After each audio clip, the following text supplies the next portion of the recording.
कर रहे थे, एक बार रिकैप लेते हुए चलते हैं। ठीक है, तो अभी तक हमने 13 सूत्र कर लिए थे, 13। इनमें से किसी को कोई दिक्कत पहले मैं पूछ लेती हूँ, ताकि उसी सूत्र के ऊपर थोड़ा सा और हम एक्सप्लेन कर लेंगे, बाकी को हम थोड़ा थोड़ा वैसे ही पढ़ते चले जाएंगे। इन 13 में से किसी को कोई दिक्कत है?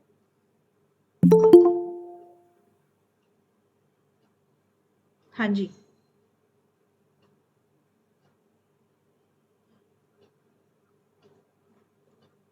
मुझे मैसेज दिखाई नहीं दे रहे, एक मिनट में मैसेज लगा देती हूँ। हाँ जी, मतलब किसी का कोई मैसेज भी नहीं आया है और कोई बोल भी नहीं रहा, इट मीन्स क्लियर मानू मैं? जी मैम क्लियर है। ठीक है, चलिए चलते हैं। एक बार रिकैप ले लेते हैं, पढ़ते हुए चलते हैं बस।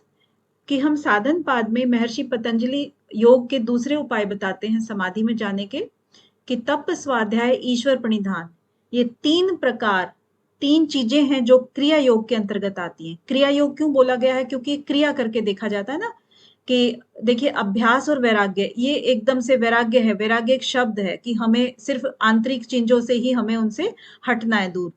यहाँ पर तप करना है, स्वाध्याय करना है और ईश्वर के प्रणिधान हो जाना है। तो इस क्रिया को, इन तीनों चीजों को जब हम करेंगे क्रिया के रूप में, तब उसको योग घटित होता है। इसके बाद इसका लाभ क्या बताया गया है? 2 प्रकार के लाभ बताए हैं। समाधि भावना आ जाती है इससे, और कलेशों का तनुकरण हो जाता है। तनुकरण याद रहे, तनुकरण है ये, ठीक है? कलेशों को सूक्ष्म तनुकरण हो जाता है। इसके बाद यहाँ पर इन्होंने कलेश का नाम लिया। आप इससे सीक्वेंस बनाते चलेंगे, रिलेट करते चलेंगे। कलेश का यहाँ पर नाम लिया है, तो कलेश के नाम इनको बताने पड़ेंगे फिर, कि कलेश से इनका क्या मतलब है। कलेश इन्होंने 5 प्रकार के बता दिए हैं। अविद्या, अस्मिता, राग, द्वेष, अभिनिवेश, ये कलेश हैं। ठीक है, अब इनको अलग अलग सूत्रों में इनको खूब अच्छे से एक्सप्लेन किया। कि अविद्या को बोला इन्होंने, अविद्या क्षेत्र है, अविद्या जन्म भूमि है। उत्तरे शाम, उत्तर, उत्तर कहते हैं ना, बाद में जो आता है उसको उत्तर कहते हैं, है ना? उत्तरे शाम। तो बाद में कौन कौन से आए हैं? अस्मिता, राग, द्वेष और अभिनिवेश, ये 4 इसके बाद आए हैं। तो इनकी जन्म भूमि है।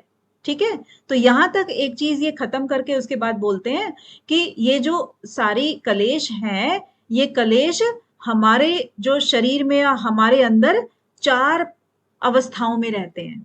या तो वो सोए रहते हैं प्रसुप्त, या तनु होते हैं, बहुत ही कम मात्रा में होते हैं, या विच्छिन्न होते हैं, यानी कि होते सारे हैं लेकिन वो बिखरे हुए रहते हैं। कभी वो चीज हावी हो जाती है, कभी दूसरी चीज हावी हो जाती है, और उदार स्थिति में भी रहते हैं। ठीक है, ये 4 प्रकार की अवस्थाएं आ जाती हैं। ठीक है, 5वें सूत्र में कहते हैं कि अनित्य, अशुचि, दुख, अनात्म सुख, नित्य शुचि, सुख, आत्म ख्याति, अविद्या।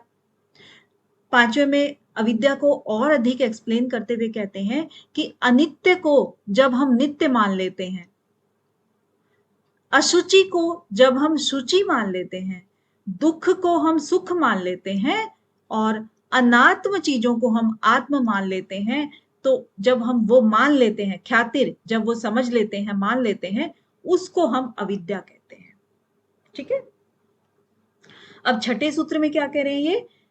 आगे देखिए, यह हमने अविद्या को एक्सप्लेन किया था। अब अविद्या के बाद अस्मिता, अस्मिता के लिए सूत्र इन्होंने दिया है 6ठा, दृक् दर्शन शक्ति और एकात्मता इव अस्मिता, यानी कि दृक् और दर्शन शक्ति की जो एकात्म फील होती है ना, महसूस होती है, एकात्म, एक ही जैसी दिखती है। इव का मतलब है जैसी, एक जैसी जब ये दिखने लगती हैं, एक होती नहीं है बट एक जैसी दिखती हैं, तो उसको हम अस्मिता कहते हैं। इसके बाद राग और द्वेष, सुख अनुशयी राग, यानी कि सुख का अनुसरण जब हम करते रहेंगे तो राग पैदा हो जाता है। दुख का अनुसरण करते रहेंगे तो द्वेष पैदा हो जाता है। ठीक है, स्वरसवाही विदुषो अपि तथा रूढ़ो अभिनिवेशा। तो स्वरसवाही क्या चीज था? कि स्वयं के जो भाव है, हमारा जो स्वभाव है, स्वरस, स्वभाव, हमारा जो नेचर है, वो किस तरीके से है? जो बहता चला रहा है पुराने जमाने से, है ना, जो बहुत टाइम से जो आ रहा है, हमारा जो नेचर में जो चीज आ गई, यानी कि कोई अगर डरा रहा है तो हम डर जाते हैं। हमें कैसे पता कि कोई डरा रहा है, या कैसे पता कि गाड़ी के सामने आ जाने से हमारी मृत्यु हो जाएगी, या कुछ भी, क्योंकि वो चीजें कहीं ना कहीं फील हुई हैं, या हमने देखी हैं, सुनी हैं, या फिर हमारे कहीं गहरे संस्कारों में आरूढ़ हो, जो बहुत पुराने टाइम से जो चली आ रही है, और जो विदुषों में भी होती हैं, यानी कि जो विद्वान आदमी है उनमें भी होती है। वो कौन से नामक कलेश है? अभिनिवेश नामक कलेश है। अभिनिवेश मतलब जो बहुत गहरे से बैठा हुआ है हमारे माइंड में। ठीक है। इसके बाद 10वें सूत्र में कहते हैं कि ते प्रति प्रसव हेया सूक्ष्म, ते प्रति प्रसव हेया सूक्ष्म। अब ते का मतलब यहां पर क्या है? हम इससे पहले किसकी बात करते आ रहे हैं? यहाँ पर जो जितने भी चीजें हैं, यहाँ पर हम कलेशों की बात करते आ रहे हैं, है ना। तो कलेशों की बात करेंगे कि वो जो ये चीज है कलेश, कलेशों को हेय, खत्म, हेय मतलब त्यागने योग्य, हम कलेशों को कैसे त्याग सकते हैं, कैसे हम उसको सूक्ष्म कर सकते हैं, और ज्यादा किस तरह से हम उनको क्या कर सकते हैं, कैसे छुटकारा पा सकते हैं? तो प्रति प्रसव के द्वारा। प्रसव मीन्स जन्म लेना होता है, कोई भी चीज जब पैदा होती है उसको बोलते हैं। और प्रति मतलब उससे पहले की चीज, यानी कि हम उस चीज को पैदा ही ना होने दें, वो अवस्था हमें लेकर आनी है। ठीक है। तो वो सब कलेशों को जब हम इस उसमें ले आए, कैसे खत्म करेंगे? जब हम प्रति प्रसव का अभ्यास करेंगे। ठीक है। वो प्रति प्रसव के अभ्यास से ही हम उसको सूक्ष्म कर सकते हैं, क्षीण कर सकते हैं, त्याग सकते हैं। अब इन्होंने ये मंजिल है, आप याद करने के उद्देश्य से बताइए कि ये तो मंजिल इन्होंने बता दी है कि भाई ये जो है ना आपका, ये एक मंजिल है जिसमें कि आपको प्रति प्रसव में जाना है। अब जाने के लिए वो उपाय बताते हैं कि कैसे जाना है, किस साधन का प्रयोग करना है, आपको ध्यान का प्रयोग करना है। ध्यान हेयास तद वृत्तया, जो हमारी कलेशों के द्वारा जो वृत्तियां उत्पन्न होती हैं, है ना, राग है तो राग की वृत्ति उत्पन्न हो गई, द्वेष है तो द्वेष की हो गई, डर है तो डर की हो गई, है ना। इन सब की जब वृत्तियां उत्पन्न होती हैं तो वो कैसे हम त्याग सकते हैं? ध्यान के द्वारा। तो अब इन्होंने क्या बता दिया है? मंजिल बताई थी, अब उन्होंने साधन बता दिया मंजिल का, कि इसको किस साधन के द्वारा हम खत्म कर सकते हैं। ठीक है। आगे फिर कहते हैं कि ये बात तो हो गई कि कलेश को खत्म करना है और उसका साधन ये है, लेकिन कलेश जो है ना उसका मूल क्या है? कलेश पैदा क्यों होता है? ठीक है। कलेश का मूल क्या है? कलेश मूल, कलेश का मूल इन्होंने बताया, कलेश मूल है कर्माशयो दृष्टा दृष्ट जन्म वेदनीय, यानी कि दृष्ट, यहां पर अगर आप मूल सूत्र लिखते हो ना तो थोड़ा सा देखा करना कि दृष्टा, यहां पर आ का डंडा है तो है ना। दृष्ट तो पहले आएगा दृष्ट, उसके बाद ये आ का डंडा है तो ये इसका मतलब है, अदृष्ट। नीचे जो लिखा है ना दृष्ट और अदृष्ट, तो देखा हुआ और ना देखा हुआ, और वो क्या होते हैं? कर्माशय जो है इसका मूल हो गया। कर्माशय का मतलब कल बताया था ना कि जो भी हम कर्म करते हैं वो सारे कर्म एक साथ फल नहीं देते हैं, कुछ कर्म तो तुरंत फल दे देते हैं, जैसे पानी पिया और प्यास बुझ गई, है ना, वो तुरंत फल दे दिया। लेकिन कुछ कर्म ऐसे होते हैं कि हम मेहनत करते हैं लेकिन उसका फल बाद में आता है, तो वो मेहनत हमारी कहाँ जमा होती चली जाती है? वो कर्माशय है। ठीक है। तो इस तरह से कलेशों का मूल जो हुआ वो कर्माशय हो गया, क्योंकि जब तक कि इसका फल हमें नहीं मिलेगा तब तक वो मूल बना रहेगा। और वो क्या करता है? दृष्ट, यानी कि वर्तमान में, दृष्ट का मतलब देखना, हम जो चीजें देख रहे हैं, देखे हम तभी गए क्योंकि भूतकाल की चीजों को हम देख नहीं सकते हैं, वर्तमान काल की चीजों को देख सकते हैं, तो यहां पर इसका मतलब हुआ वर्तमान। ठीक है। वर्तमान का जो काल हुआ उसकी बात कर रहे हैं। और अदृष्ट, अदृष्ट मतलब जो हमने अभी तक नहीं देखा है, इट मीन्स भविष्य। तो क्योंकि हम बात कर रहे हैं भूतकाल की, क्यों नहीं कर रहे हैं यहां पर बात? क्योंकि भूतकाल तो जा चुका है, हमारे कर्मों के फल भी हमें मिल चुके हैं, इसलिए हम यहां पर भूतकाल की बात नहीं करेंगे। वर्तमान काल में हमें उसके फल मिल रहे हैं, वो करंट पोजीशन में है, इसलिए हम वर्तमान की दृष्ट की बात करेंगे और अदृष्ट की बात करेंगे, क्योंकि आज जो हम कर्म कर रहे हैं वो भविष्य में फल देने वाले होंगे। ठीक है। और जन्म वेदनीय, यानी कि जो हम जन्म का मतलब इस जन्म से भी है और अगले जन्म से भी हो सकता है, क्योंकि बहुत सारे कर्म ऐसे होते हैं जो कि हमें शायद इस जन्म में पूरे फल ना मिले, तो हमें अगले जन्मों में भी उसके फल मिल जाते हैं। जैसे कोई बच्चा बहुत ही अच्छे घर में जन्म ले लेता है, तो क्या वो उस बच्चे ने इतने अच्छे कर्म किए थे? या फिर कोई एक पैरेलली और बच्चा लेता है जन्म, तो वो किसी दुष्ट व्यक्ति के घर में लेता है, तो क्या उस बच्चे ने कोई बुरे कर्म किए थे? नहीं ना, वो पिछले जन्मों के ही संस्कार होते हैं। तो जन्म वेदनीय, यानी कि वो वेदना देने वाले होते हैं। ठीक है। और वेदना हम किस लिए कह रहे हैं यहाँ पर? वेदना एक तो दुख का तो है ही है प्रतीक, वेदना, और एक होता है सुख। तो विवेकी जो पुरुष होता है वो सुख को भी वेदना ही समझता है। ठीक है। तो इसीलिए वो ये कह रहे हैं कि कलेश जो है ना वो दुखों का कारण होते हैं। फिर 13वें सूत्र में बताते हैं कि सती मूल्य तद विपाको जातिरायु भोगा। तो जो इसका मूल है, जब तक इसका मूल बना रहेगा, कलेश मूल, कर्माशय का मूल है ना, जो एक घर था इसका, कर्म कर्म का, जो हम यहाँ कर्म इकट्ठे हो रहे थे, इसका मूल जब तक बना रहेगा, ठीक है, तब तक वो विपाक करता रहेगा। विपाक का अर्थ आप समझते ही हैं कि वो फल देता रहेगा। ठीक है। चाहे वो अच्छे कर्म है या बुरे कर्म है, वो जब तक उसका मूल बना रहेगा तब तक वो फल देता रहेगा। और किस रूप में देगा वो फल? जातिर आयु भोगा, यानी कि वो जाति के रूप में हम जन्म लेंगे। किसी भी जाति में, प्राणी की बात कर रहे हैं यहाँ पर, सिर्फ मनुष्य जाति नहीं है। उसकी आयु निर्धारित होती है और उसके भोग निर्धारित होते हैं कि भाई जन्म में उसको सुख मिलेंगे, दुख मिलेंगे, या फिर वो किस तरह से भोग भोगेगा। ठीक है। तो अब 14वें सूत्र से आज का हम स्टार्ट करते हैं। 14वें में क्या कह रहे हैं देखिए, अभी हमारी कर्म फलों की बात हो रही थी, है ना, कर्म कर्म फल। तो वो कर्म फल क्या करते हैं? ते हलाद परिताप फला पुण्य पुण्य हेतुत्वात्। अब यहां पर भी देखिए आ का डंडा लगा है, तो पुण्य पहले आ जाएगा और अपुण्य बाद में आ जाएगा। ठीक है। ते हलाद परिताप फला, ते का मतलब क्या हुआ? वे, है ना। तो वो चीजें क्या है? हलाद, हलाद का मतलब क्या हुआ? हर्ष देने वाले, जो खुशी देते हैं, हर्ष देने वाले। और परिताप, परिताप का मतलब क्या हुआ? शोक देने वाले, है ना। और हेतु, ते हलाद परिताप फला पुण्य पुण्य हेतुत्वात्। तो हेतु का मतलब हो गया कारण, बाकी पुण्य पुण्य आप जानते ही हो, तो कारण हो गया। तो कहना क्या चाह रहे हैं कि जैसे पुण्य और अपुण्य कर्म होते हैं, जो हम कर्म करते हैं वो सारे के सारे मिश्रित भी होते हैं, पुण्य अपुण्य मिश्रित भी होते हैं। तो जो पुण्य के कारण जो फल मिलता है वो क्या होगा? सुखदायी होगा। अपुण्य के कारण जो होता है वो दुखदायी फल होगा, है ना। तो वो सारे क्या करेंगे? या तो हमें खुशी प्रदान करेंगे, हर्ष प्रदान करेंगे, या हमें दुख प्रदान करेंगे। ठीक है। तो वो जब तक मिलते रहते हैं, जब तक कि वो कारण समाप्त नहीं हो जाता उसका, यानी कि जो हमने कर्म किए थे, कर्म का फल जब तक समाप्त नहीं हो जाता, तब तक वो फल हमें मिलते मिलते रहेंगे।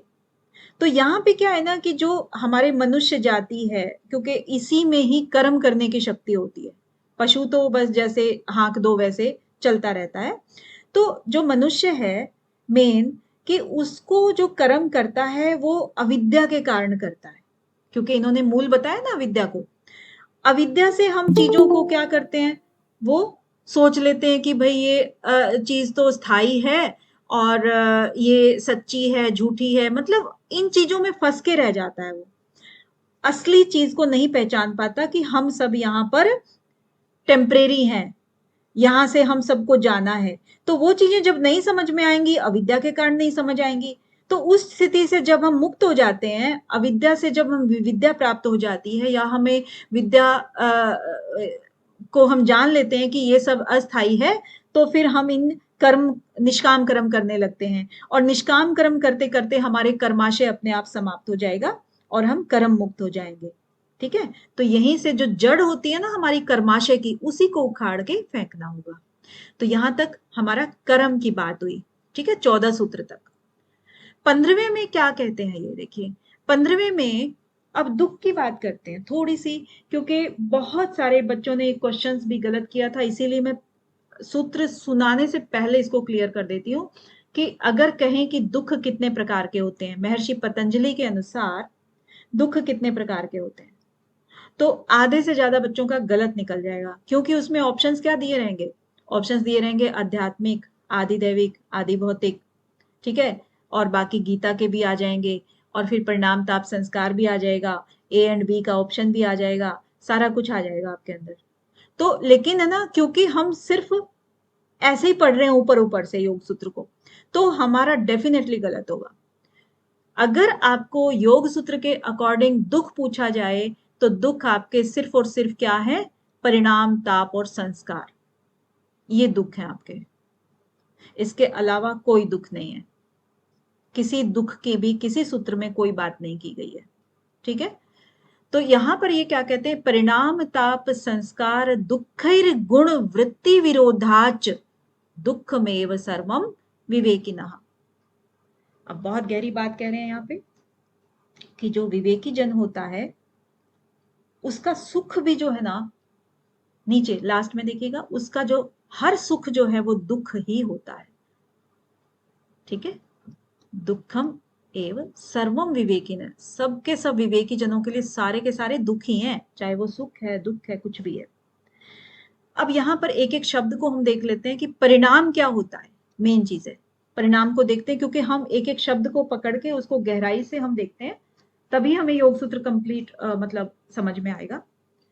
परिणाम किसको कहते हैं, परिणाम दुख क्या होता है, ये जो दुख लगा है ना लास्ट में, तो और इससे पहले 3 शब्द लगे हैं, इस दुख को आप तीनों के पीछे लगा सकते हो, परिणाम दुख, ताप दुख और संस्कार दुख। इन्होंने सिर्फ एक ही जगह दुख लगा दिया है, ताकि 3 शब्द पहले दे दिए हैं, दुख पहले लगा दिया है। कल भी इस बात की चर्चा की थी ना कि 3 शब्द या 2 शब्द पहले लिख करके लास्ट में वो एक शब्द लिख देते हैं जो कि उन दोनों के लिए भी होता है। तो यहां पर कहेंगे परिणाम दुख, ठीक है। परिणाम दुख क्या होता है, जैसे हमारी इंद्रियां कोई भी भोग करती हैं तो हमें क्या मिलता है, दुख और सुख मिलता है उन चीजों से, और जिस विषय में उसे सुख मिल जाता है तो उस विषय के प्रति उसकी क्या हो जाती है, आसक्ति बढ़ जाती है, क्योंकि उसे और वो चीज अब और चाहिए, आसक्ति हो गई ना उसकी, और फिर दोबारा उस विषय की इच्छा करता है ना। अब दोबारा जब विषय इच्छा करेगा फिर वो भोग करेगा, फिर सुख की अनुभूति होती है, क्योंकि पहले भी चीज अच्छी थी तो अभी भी अच्छी लगेगी ऑब्वियसली। तो धीरे धीरे करके हम उसमें अति कर जाते हैं, बार बार उसका भोग करके हम उसकी अति कर जाते हैं। जब अति करेंगे तो जाहिर सी बात है कि लास्ट में किस में कन्वर्ट होगा, दुख में कन्वर्ट हो जाएगा। जैसे हमें खुजली हो रही है और खुजली में शुरू में हमें सुख मिल रहा है, थोड़ा सा और हम खुजाएंगे तो और अच्छा लगेगा, लेकिन उसके बाद जब देखेंगे कि हमारी जो स्किन है वो छिल गई है, इतना हमने खुजाया कि स्किन छिल गई है, तो दुख होगा ना। या फिर कल जो एग्जाम्पल दिया था कि ज्यादा खाने से हमें दुख हो जाता है ना, बहुत ज्यादा अगर कोई टेस्टी खाना है उसको हमने बहुत ओवर ईटिंग कर ली तो हमारा स्टमक पेन हो गया, कोलेस्ट्रॉल बढ़ गया, या बार बार हम उसको पिज्जा वगैरह, आजकल के बच्चे जो पिज्जा खाते हैं बर्गर खाते हैं तो वो देखते ही नहीं है कि उनका कितना खा रहे हैं और कितना उसके अंदर फैटी फूड्स है, लेकिन वो खाए जा रहे हैं टेस्ट के चक्कर चलते, तो उनका जो है ना मोटापा बढ़ता जा रहा है, बीमारियां हैं, कम उम्र में उनको बीपी हो रहा है, शुगर हो रही है, और उनका जो है ना कोलेस्ट्रॉल तो बहुत ही ज्यादा मतलब ऐसे हो रहा है, तो हेल्थ के साथ खिलवाड़ कर रहे हैं, मतलब दुख, ठीक है। तो यहां पर ये चीजें आ जाती हैं। और ताप क्या होता है, ताप का मतलब होता है कि जब भी हम किसी चीज का भोग करते हैं तो देखते हैं कि सुख दुख के बाद उसमें आसक्ति, सेम चीज वही है ना। अभी तो सुख की बात कर रहे थे हम परिणाम में, कि परिणाम कैसा होता है उसका लास्ट में, शुरू में बेशक सुख सुख मिल रहा है लेकिन परिणाम हुआ दुख के अंतर्गत। ताप के अंदर भी देखिएगा कि जब हम दुख की बात करते हैं कि भाई किसी से हमारी लड़ाई हो गई, झगड़ा हो गया, तो हमें दुख होगा, सबसे पहले द्वेष नहीं होगा, दुख होगा सबसे पहले, और फिर हम उस घटना को बार बार याद करेंगे या एक दो बार और झड़प हो जाती तो फिर हम उस चीज से क्या करने लगते हैं, द्वेष करने लगते हैं, है ना, द्वेष हो जाता है, हम उस आदमी से घृणा करने लगते हैं, देखना भी नहीं चाहते हैं। तो वो जो दुख मिला वो भी वो चीज है, थोड़ी थोड़ी देर के लिए होती हैं सब चीजें, चाहे आप कोई भी सुख भोग लो, थोड़ी सी देर के लिए क्षणिक होती हैं सब चीजें, लेकिन वो हमें क्या दे जाती हैं, पीछे कोई भाव दे जाती हैं दुख और सुख का, और वो लास्ट में क्या है, वो दुख द्वेष, राग और द्वेष का भाव दे जाएंगी, तो दुख और सुख में कन्वर्ट हो ही गया ये, है ना। तो इस तरीके से क्रोध का हो गया, राग का हो गया, द्वेष का हो गया, ईर्ष्या का हो गया, इन सब चीजों में हम ये ले सकते हैं। इसके बाद आता है संस्कार दुख, ठीक है, ये संस्कार वाला। अब संस्कार में क्या होता है कि जो हमारी इंद्रियां हैं वो सारी की सारी क्या करती हैं कि जो भोग करती हैं उसकी स्मृति हमारे चित्त पे बैठ जाती है धीरे धीरे करके, है ना। जब भी हमारी इंद्रियां कोई भी भोग करेंगी तो एक बार करेंगी तो चित्त पे बैठ गया उसका, दूसरी बार भोग करेगी तो फिर और ज्यादा गहरा हो गया, तीसरी बार फिर करेगी और गहरा, ऐसे करते करते करते करते जो ये लाइन है ये इतनी गाढ़ी हो जाएगी, इतनी गाढ़ी हो जाएगी कि आपको या किसी को भी ये मिटाना इम्पॉसिबल हो जाएगा एक तरह से। और ये संस्कार ही होता है जो कि हमारा एक जन्म से दूसरे जन्म में जाता है। कभी कभी कोई दूसरे जन्म में भी शांत प्रवृत्ति का होता है, कोई क्रोधित होता है, कोई एकदम बहुत एक्टिव होता है, कोई आलसी होता है। कई बार तो ये मतलब ऐसे ऐसे देखने में आते हैं ना, जो शुरू में ही कोई इंटरेस्ट किसी का होता है तो संस्कारों के कारण ही होता है, तो ये संस्कार डेवलप हो जाते हैं उसके। और संस्कार में ये चीज हमारी को क्या करती है कि किसी भी वस्तु को फिर वो धीरे धीरे करके उसे प्रेरित करती है। तो अब ये सारी प्रक्रिया जब निरंतर चलती रहती है तो जो संस्कार चित्त पे पड़ते हैं तो वो बहुत ज्यादा दुख देते हैं कई बार। अब जैसे कि यहाँ पर संस्कारों का क्या मतलब हुआ, जैसे कि कोई व्यक्ति है हमारा बहुत प्रिय रहा है और वो हमसे बिछुड़ गया, तो उसकी स्मृतियां हो गई, वो भी हमें दुख देंगी। या किसी को किसी तरह का जैसे बीड़ी सिगरेट तंबाकू या फिर किसी और चीज का वो हो गया, वो छोड़ नहीं पा रहा है, तो वो धीरे धीरे जा रहा है, वो बेशक वो चाहता हो अंदर से छोड़ना लेकिन उसके संस्कारों में इतना ज्यादा उसने उसका पान कर लिया है कि वो बार बार उसको ले रहा है लेकिन वो उसको दुख दे रहा है बाद में, है ना। तो उस तरीके की चीजें यहाँ पर आती हैं। इसके बाद यहां तक हमारा हो गया, ठीक है, एक्सप्लेनेशन। फिर आता है गुण वृत्ति विरोधाच। अब गुण वृत्ति क्या है, गुण का मतलब सब जानते हैं, गुण का मतलब क्या होता है, सत्व रजतम। जहां भी आपको गुण का नाम सुनाई दे, सत्व रज और तम, ये तीन नाम होते हैं गुण के, ठीक है। इसका गुण वृत्ति, गुणों की जो वृत्ति होती है यानी कि उनका जो स्वभाव होता है वो विरोधाच, सब एक दूसरे के विरोधी होता है, ठीक है। गुण की जो वृत्ति है वो एक दूसरे के विरोधी होती है। जैसे मान लीजिए कोई सात्विक आदमी है, सात्विक आदमी कौन होता है, जो कि साधु हो गया, संत हो गया, जो एकदम सिंप्लिसिटी, बिल्कुल सिंपल, कभी ना झूठ बोलने वाला, कभी इस तरह का आदमी होगा सात्विक। और जो दूसरा एक रजगुण प्रवृत्ति का आदमी है वो हमेशा क्या है कि समाज के अंदर बहुत एक्टिव रहेगा, लोभ में रहेगा, या फिर व्यापार करेगा, व्यापार में आपको झूठ भी बोलना पड़ता है, इधर उधर आना जाना भी पड़ता है, बहुत तरह तरह के साम दाम दंड भेद सब अपनाने पड़ते हैं अपने व्यापार को चलाने के लिए। तो इन दोनों का स्वभाव विपरीत हुआ ना, दोनों का बिल्कुल विपरीत हो गया। अब तमोगुण का जो व्यक्ति है, तमो में और सतो में तो दिन रात का फर्क है, ये तो रात हो गई और ये दिन हो गया, है ना।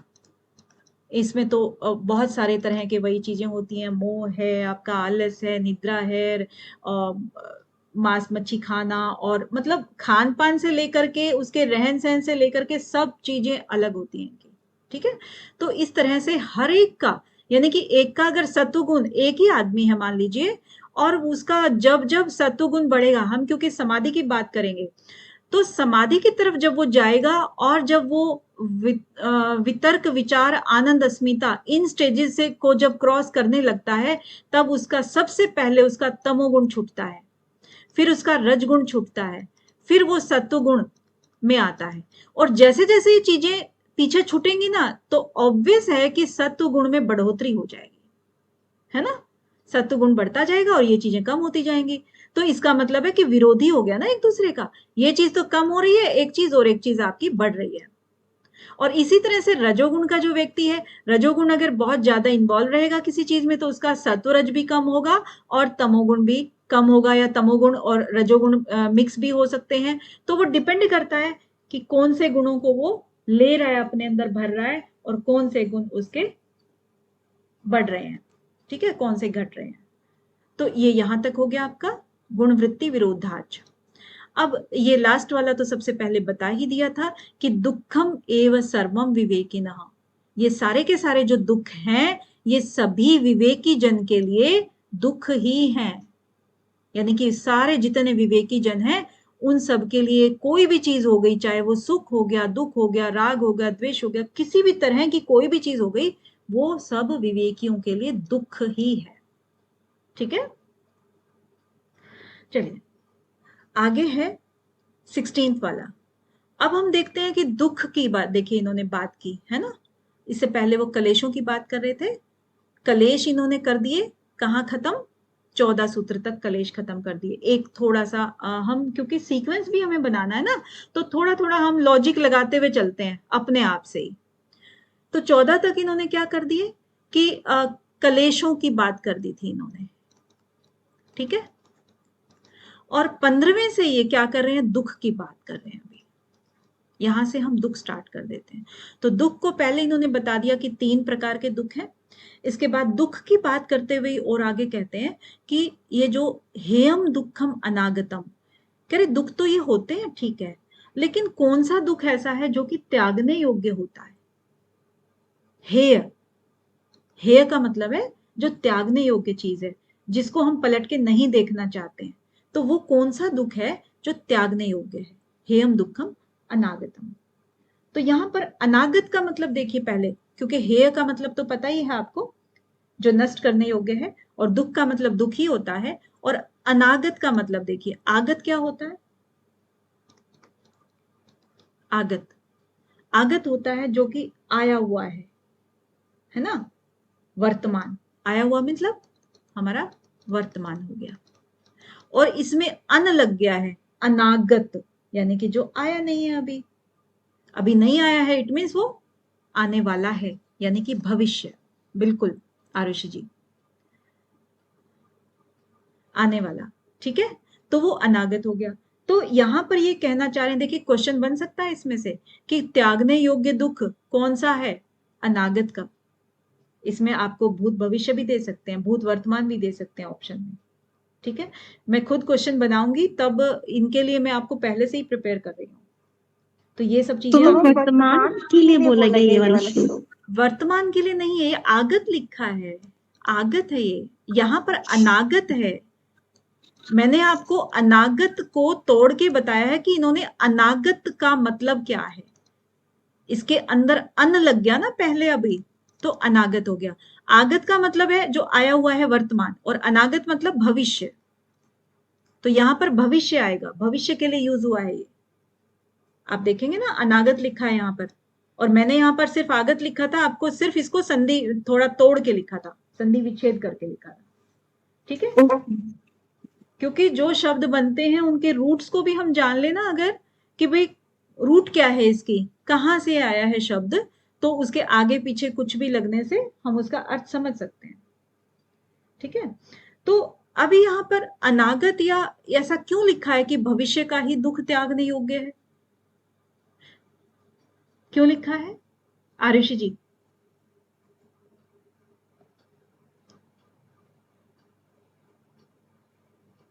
चलिए पूजा रानी जी आप बता दीजिए, कोई भी बता दे क्यों लिखा है कि भविष्य का दुख ही त्यागने योग्य है। क्योंकि अभी वर्तमान के जो हम कर्म हैं अगर उनको सुधार लें, जैसे मान लो कि हमारा नेट का पेपर होने वाला है, तो अगर हम उसकी अच्छे से प्रिपरेशन करें और हमें अभी मतलब अगर नहीं करेंगे तो फेल हो जाएंगे, वो दुख होएगा उससे फिर। और जो अच्छे से प्रिपरेशन करके जाएंगे तो शायद पास कर जाए। तो वो जो दुख होने वाला है उसको हम भविष्य में जो दुख होने वाला है अपने कर्मों से सुधार सकते हैं। बहुत ही बढ़िया, बहुत सुंदर प्रिंस जी। इसमें वही चीज है कि देखिए आपका जो भूतकाल है, भूतकाल जो बीत गया है ना, जो बीत गया है उसके कर्म तो हम ऑलरेडी भोग चुके हैं, कर्म भोग हो चुके हैं ना, हो चुके। और जो हमारा वर्तमान है, वर्तमान में हम जो भोग भोग रहे हैं वो हमने भूतकाल में कर्म किए थे, उसके हम कर्म ऑलरेडी भोग रहे हैं, ठीक है। उसको हम चेंज नहीं कर सकते।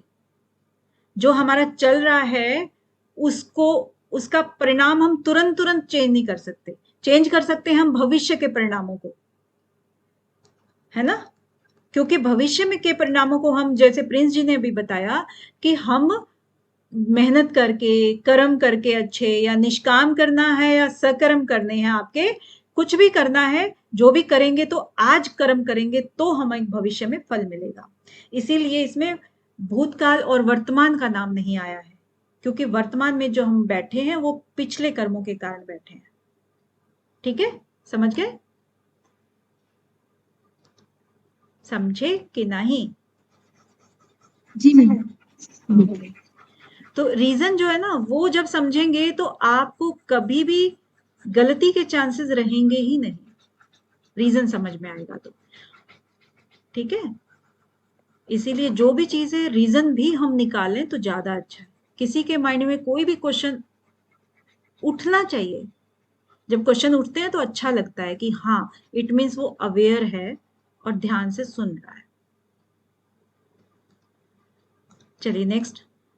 अब देखिए, इन्होंने दुख की बात की ना कि हेयम दुखम अनागतम, तो दुख का कारण क्या है? अभी तो इन्होंने कहा कि त्यागने योग्य है दुख, उसके बाद कहते हैं दुख का कारण क्या है, फिर त्यागने योग्य, ठीक है, ये बात भी मान ली है। और एक और चीज इससे पहले मैं बता दूं कि जो एक चतुर्व्याध है, दुख हेय हेतु हान हानोपाय, आपने सबने सुना ही होगा, जैन दर्शन में भी है ये और इसमें भी है। तो जो हमारा हेय हेतु और हान हानोपाय है, वो हान हानोपाय आगे आएगा, और हेय हेतु से रिलेटेड अगर कोई भी सूत्र आता है तो हमारे ये सूत्र है 16 और 17। आपसे पूछा जाए कि हेय से संबंधित सूत्र बताइए महर्षि पतंजलि के अनुसार, तो आपको ये लिखना होगा या ये चूज करना होगा, क्योंकि लिखना तो मीन्स ऐसा है, ऑब्जेक्टिव होते हैं ना सारे, तो 4 आपके सूत्र दे दिए जाएंगे, उनमें से आपको कोई भी देखना है, ठीक है। तो हेयम दुखम अनागतम, तो दुख से रिलेटेड आपका 16वां है, और हेय हेतु, दुख का कारण क्या है, वो आपका 17वां सूत्र रहेगा। दृश्यो संयोगो हेय हेतु। अब दृष्टा क्या होता है? दृष्टा होता है देखने वाला पुरुष, है ना, आत्मा उसको कहते हैं। तो जो दृष्टा है वो, और दृश्य, दृश्य का मतलब प्रकृति, यानी कि पुरुष और प्रकृति, हम दूसरे शब्दों में इसको ये कह सकते हैं, पुरुष और प्रकृति। पुरुष और प्रकृति, जब पुरुष और प्रकृति का मिलन होता है, संयोग होता है, तब वो दुखों का कारण होता है, दुख का कारण। इनका जो मिलन है, इनका जो संयोग है, वो दुख का कारण हो गया। क्योंकि पुरुष पहले तो अकेला था ही, उसको दुख बिल्कुल भी नहीं था, क्योंकि वो प्रकृति से मिला हुआ नहीं था। जैसे ही प्रकृति में आया, उसको दुख का भी एहसास हुआ, क्योंकि उसकी जो इंद्रियां थी वो विषयों में लिप्त हो गई। विषयों में लिप्त होने के कारण वो दुखों में कन्वर्ट होना शुरू हो गया। सुख मानता है बेशक, लेकिन विवेकी जन उसको भी क्या बोलते हैं? दुख बोलते हैं, है ना। और दुख जो है वो क्या करता है? संसार सागर में उसको, जिंदगी में जन्म मरण के चक्कर में उसको फंसाता रहता है ना।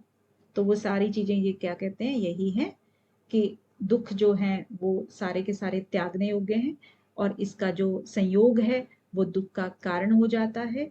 दृष्टा और दृश्य जब जुड़ जाते हैं तो वो दुख का कारण बन जाते हैं, है ना। तो यहाँ पर योग का अर्थ जो हम एक आमतौर पे एमए में भी हमने लिया होगा कि योग का अर्थ क्या है? जोड़ना या तोड़ना, या क्या चीज बोलेंगे हम यहाँ पर? बोलो, योग का अर्थ हम यहाँ पर अलग होना बोलते हैं ना, प्रकृति और पुरुष को अलग होना बोलते हैं, है ना। प्रकृति पुरुष जहां पर अलग हो जाए। योग का मतलब जोड़ना, हाँ कई चीजें होती हैं देखिए, लेकिन हमारे महर्षि पतंजलि क्या कहते हैं इसको, योग का मतलब है प्रकृति का पुरुष से अलग होना, उसको योग कहते हैं। आत्मा से आत्मा का मिलना योग है ना। हाँ जी मैम। तो महर्षि पतंजलि तो यही कह रहे हैं, और बाकी कह रहे हैं योग का मतलब क्या हो गया, जोड़ना, आत्मा को परमात्मा से जोड़ना। मतलब देखिए नजरिया सबका अलग अलग है, लेकिन लक्ष्य सबका एक है। वर्ड सबके इधर उधर होते हैं, लेकिन उनका नजरिया जो है ना पढ़ने का वो अलग हो जाता है। ठीक है, तो यहीं से फिर आगे हम चलते हैं। देखिए दृष्टा दृश्य संयोगो, अब देखिए दृष्टा और दृश्य की बात कर दी है। कौन कौन सी, प्रकृति और पुरुष की बात हो गई ना यहाँ पे, दृष्टा और दृश्य, इनको हम दूसरे शब्दों में पुरुष और प्रकृति भी कह देते हैं।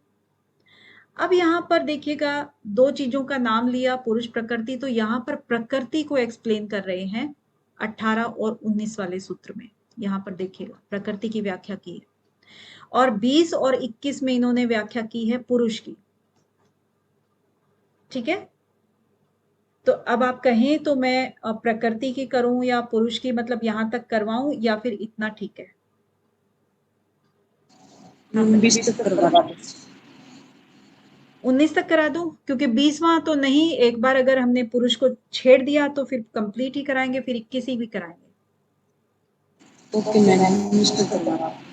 19 तक करा देते हैं। चलिए प्रकृति की हम व्याख्या कर देते हैं।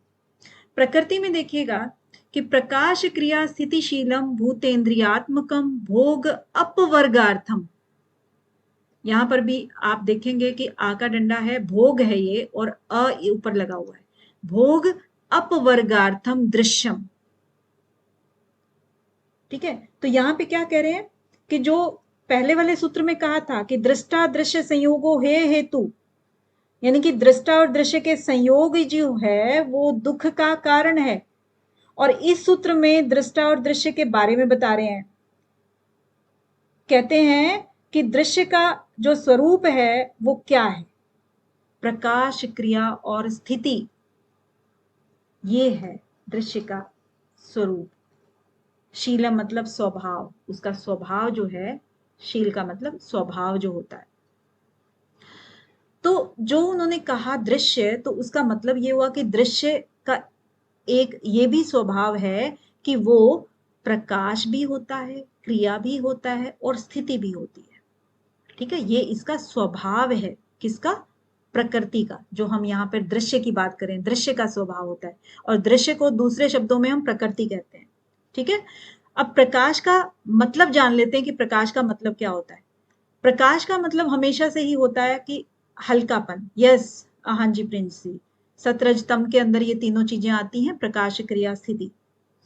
तो प्रकाश का मतलब क्या हुआ, हल्कापन, ज्योति, लाइट, यानी कि जो ये प्रकाश जिसको बोला जाता है वो सत्व गुण को व्यक्त करता है। सत्व गुण क्या होता है, वो हल्का होता है, हल्कापन आता है उससे, है ना, उसके अंदर ज्ञान होता है, ज्ञान का प्रकाश बोल देते हैं उसको।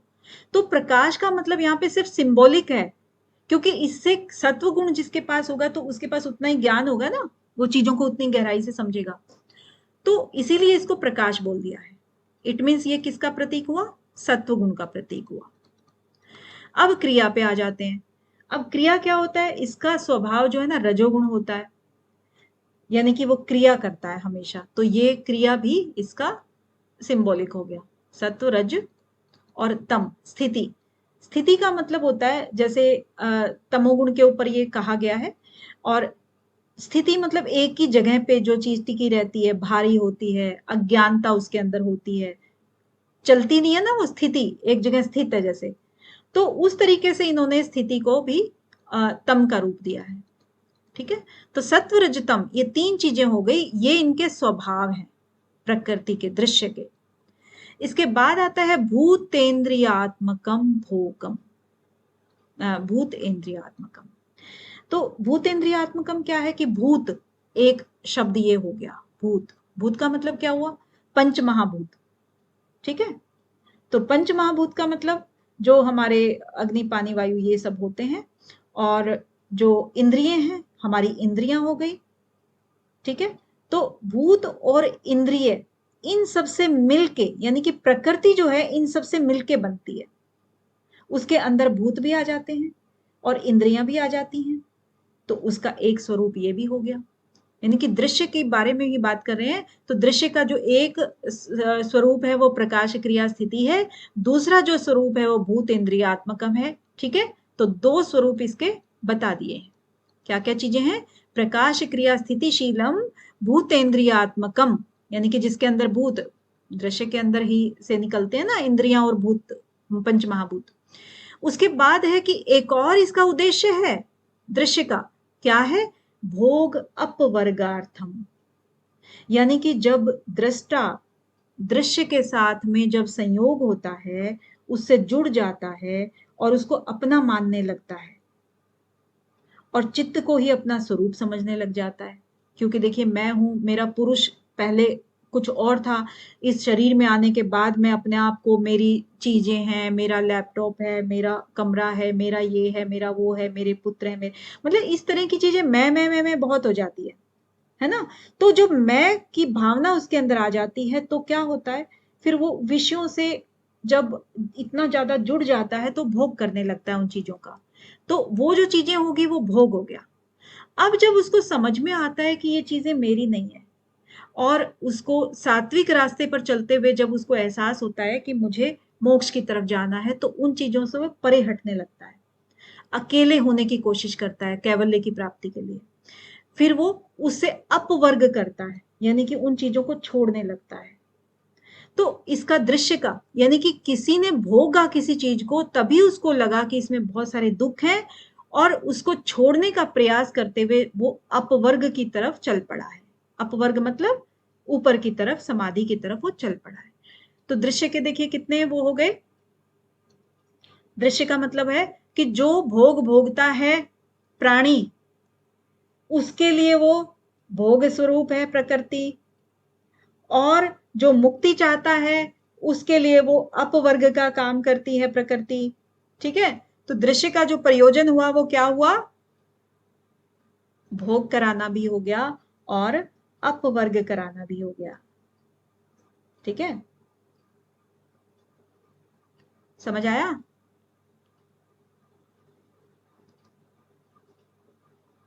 बता दो भाई। मैम, प्रकृति के दोनों कार्य हो गए क्या, भोग और अपवर्ग? ऐसे जैसे क्वेश्चन पूछ सकता है। प्रकृति के, हाँ बिल्कुल, इनके कार्य है भोग और अपवर्ग कराना, बिल्कुल दोनों कार्य है इसके। ठीक है। ठीक है, और इसका स्वरूप जो है प्रकाश क्रिया स्थितिशीलम और भूतेन्द्रियात्मकम, ये इसकी प्रकृति के अंदर ये चीजें मिलती हैं, है ना। उसके बाद 19वें सूत्र में क्या कहते हैं कि विशेष अविशेष लिंग मात्र अलिंगानी गुण परवाणी। अब ये भी बहुत ध्यान से देखो, ये चीजें सुनने वाली हैं, इसको स्किप मत करना, खास तौर से नए। और विशेष अविशेष, अब विशेष क्या होता है, अविशेष क्या होता है, लिंग मात्र क्या होता है और अलिंग मात्र क्या होता है, बहुत बार क्वेश्चन बन चुके हैं अपने, और अलग अलग तरीके से बन जाते हैं इनके। यानी कि जो विशेष और अविशेष है,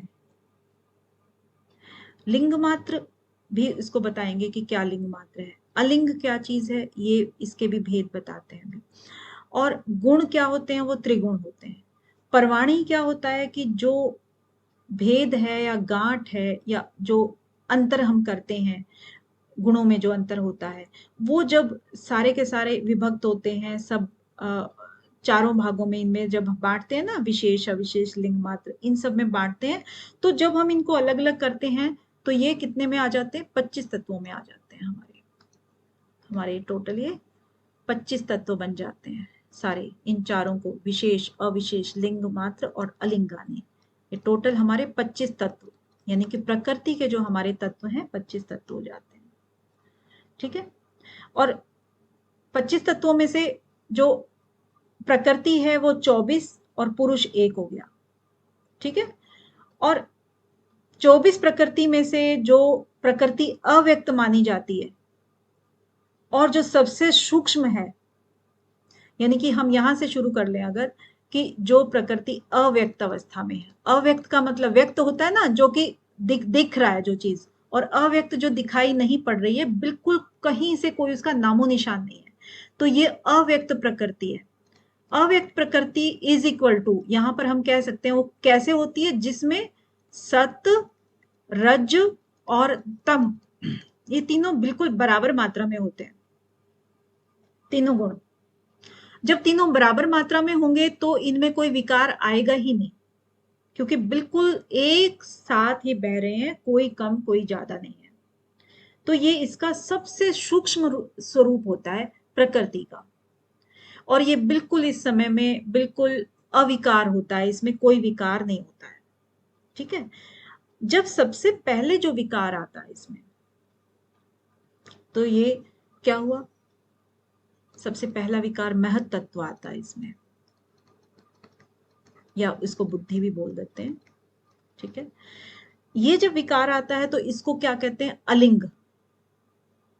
और इसको दूसरे शब्दों में, यहां पर एक और चीज है, इसको दूसरे शब्दों में हम यहां पर अलिंग बोल देते हैं, अलिंग। ये देखिए जो लास्ट में लिखा है ना अलिंग, ये वाला चौथे नंबर पे। ठीक है, जो मूल प्रकृति होती है उसको अलिंग बोला जाता है। लिंग मात्र मतलब इसमें जो ये लिंग का मतलब है चिन्ह, कोई भी चिन्ह जो हो जाता है ना, निशान। तो एक छोटा सा जो निशान आया, लिंग आया, उसको महत तत्व, उसको हम यहां पर क्या बोलेंगे, लिंग मात्र। हम कैसे चल रहे हैं, हम सूक्ष्म से स्थूल की तरफ चल रहे हैं अभी। ठीक है, तो ये हो गया। अब इसके बाद देखते हैं, महत तत्व के बाद आपका अहंकार भी आता है। ठीक है, उसके बाद हमारी क्या आती है, मन आता है, मन, ज्ञानेंद्रियां आती हैं, कर्मेंद्रियां आती हैं, और हमारे जो क्या आते हैं, और पंच क्या तन्मात्राएं आती हैं, और पंच महाभूत आते हैं। ठीक है, तो इस तरीके से तो अलिंग जो होता है वो तो बिल्कुल साम्य अवस्था में आ गया, और इसके बाद लिंग मात्र जो है वो आपका महत तत्व या बुद्धि आ गया, और इसके बाद जो यहां पर और देखेंगे अविशेष। अविशेष के अंदर जो है ना, जो कि विशेष नहीं है, आ लग गया ना पीछे, इट मीन्स वो विशेष नहीं है, और विशेष नहीं है तो इसको किस तरीके से, इसमें 6 चीजें आ जाती हैं। कौन कौन सी आ जाती हैं, एक तो आ जाती हैं 5 तन्मात्राएं, और प्लस एक आ गया आपका अहंकार। ठीक है, ये हमारा आ गया किसमें, विशेष में। यहां पर हम अविशेष, अविशेष किस लिए कहते हैं इसको, क्योंकि इससे पहले एक और विशेष आता है, विशेष। विशेष के अंतर्गत क्या आता है, विशेष के अंतर्गत आता है कि जो पंच महाभूत है, पंचभूत हो गए ना, क्योंकि उससे हमारा शरीर बनता है तभी हमारे उसके विषय जो है, इंद्रियां हैं, वो हमारी ज्ञानेंद्रियां और कर्मेंद्रियां, इनके थ्रू हम विषयों को भोगते हैं, और जब इनके थ्रू भोगेंगे तभी हमारी तन्मात्राएं जो है ना, रूप रस गंध, वो इनके बाद आती हैं, इसीलिए। ठीक है, इनसे ज्यादा सूक्ष्म होती है, कभी दिखाई थोड़ी देती हैं ये तन्मात्राएं। ये चीजें हमारी सारी की सारी डायरेक्ट लिंक्ड होती है किसी भी विषय को भोगने के लिए। और एक प्लस हो गया आपका मन। ठीक है, तो यहां पर आपकी विशेष, अविशेष, लिंग मात्र और अलिंगानी गुण परवाणी। तो अलिंगानी गुण परवाणी मतलब कि अलिंग जहां पर गुण सारे के सारे सब खत्म हो जाते हैं, सारे गुण साम्य हो जाते हैं। तो यहां पर ये लास्ट रहेगा, ये 3rd नंबर पे रहेगा, ये 2nd नंबर पे रहेगा, और ये 1st नंबर पे रहेगा। तो यहां पर हमारा फर्स्ट से मतलब है कि हम सबसे पहले क्या करते हैं, हम सबसे पहले किसी भी चित्र को देखते हैं, है ना, तो सबसे पहला नंबर हमारा ये आएगा, जो कि स्थूल उसमें आएगा, स्थूल रूप में। फिर दूसरे नंबर पे हम उस जो चित्र हमने देखा, उस चित्र को हम फील करते हैं। ठीक है, तन्मात्राएं उसके अंदर आएंगी, जैसे गंध को हमने फील किया, या फिर किसी भी और चीज को, रूप को हमने फील किया आंखें बंद करके। 2nd नंबर पे ये आएगा। 3rd नंबर पे जब इससे भी सूक्ष्म हो जाता है तो लिंग मात्र, केवल महत तत्व, बुद्धि के अंदर ही वो चीज, सब चीजें रह जाती हैं, कल्पना सब खत्म। ठीक है, इसके बाद फिर हमारा आता है अलिंग, यानी कि इससे भी जब हम मिट जाते हैं, सब खत्म हो जाता है तो अलिंग आता है, इसमें कोई चिन्ह ही नहीं होता है। तो यहां पर हमारे जो प्रकृति की व्याख्या है वो खत्म हुई। किसी को कोई चीज जो नहीं समझ आई हो? तो मैम अलिंग जो श्रेष्ठ चीज हुई, ध्यान, एक तरीके से ध्यान बोल सकते हाँ हैं। जी, अलिंग नहीं, ध्यान तो देखिए हम सवितर्क निर्वितर्क में भी लगाते हैं, लेकिन वो उतना अच्छा ध्यान नहीं होता है। ये समाधि जो है ना, अलिंग में जब हम मिल जाएंगे, अलिंग में भी हमारा क्या होता है, सात्विक जो आलंबन होता है वो साथ में रहता है, यानी कि सत्व रज की पूरी प्रधानता रहती है, क्योंकि हम उसी के कारण तो वो सब छोड़ पाते हैं ना, रज और तम गुण।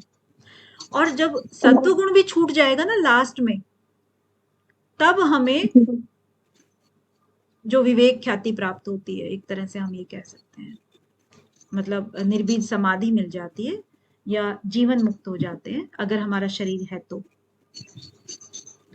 मैम मेरे को कंफ्यूजन हो जाता है कभी कभी, धार्मिक समाधि, विवेक ख्याति और ये सारी ओके, दो तीन चीजें और इसमें कंफ्यूजन हो जाता है। और ये वाले क्वेश्चन हमेशा आते हैं, इसमें हमेशा मैं फंस जाती हूँ।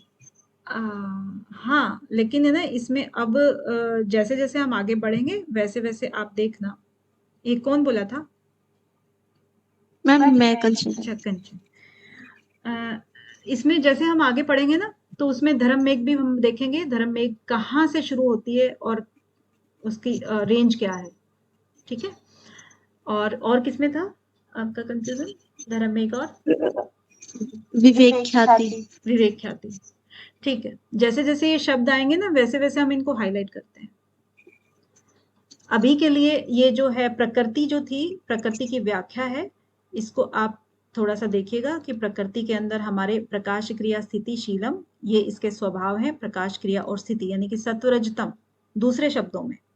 और भूतेन्द्रियात्मकम, क्योंकि इसके अंदर ही, प्रकृति के अंदर ही पंच महाभूत होते हैं, इंद्रियां होती हैं, और वो क्या कराती हैं, दो प्रकार के कार्य कराती हैं। एक तो भोगी व्यक्तियों के लिए भोग कराती हैं, और जो अपवर्ग करना चाहता है, समाधि की तरफ जाना चाहता है, उसके लिए वो अपवर्ग का भी कार्य करती हैं, ठीक है। इसके बाद इन्होंने प्रकृति को खोल के रख दिया है कि प्रकृति में कितने तत्व हैं, ठीक है। तो विशेष कौन से होते हैं? विशेष हमेशा वही जानिए जो हमारे डायरेक्ट लिंक में है, क्योंकि हम सबसे पहले ही समाधि में नहीं पहुंच जाएंगे। सबसे पहले हमें अभ्यास करते हैं तो स्थूल चीजों को देख करके करते हैं, चाहे हम त्राटक से करें, चाहे हम कैसे भी करें। तो विशेष वो होता है जो हमारे सबसे नजदीक है, जिनको हम फील करते हैं, यानी कि पंच महाभूत हो गया, 5 ज्ञानेन्द्रियां, कर्मेंद्रियां और मन, क्योंकि मन लगेगा तभी हम कर पाएंगे। और इसके बाद अविशेष, अविशेष में हमारी तन्मात्राएं आ जाती हैं और हमारा अहंकार आ जाता है। लिंग मात्र में हमारा महत्त्व या बुद्धि, हम कह देते हैं इसको, छोटा सा चिन्ह होता है प्रकृति का। जब प्रकृति विकारित होनी शुरू होती है तब वो एक चिन्ह देती है, उसको हम लिंग मात्र कहेंगे। और जब वो विकार भी खत्म हो जाता है तो अलिंग, यानी कि ये मूल प्रकृति। अगर आपको क्वेश्चन में मूल प्रकृति आए तो आप अलिंग ही लिखेंगे वहां पर, ठीक है, अलिंग लिखेंगे, ऐसा नहीं लिंग मात्र नहीं लिखेंगे, ठीक है। तो ओके, ठीक है।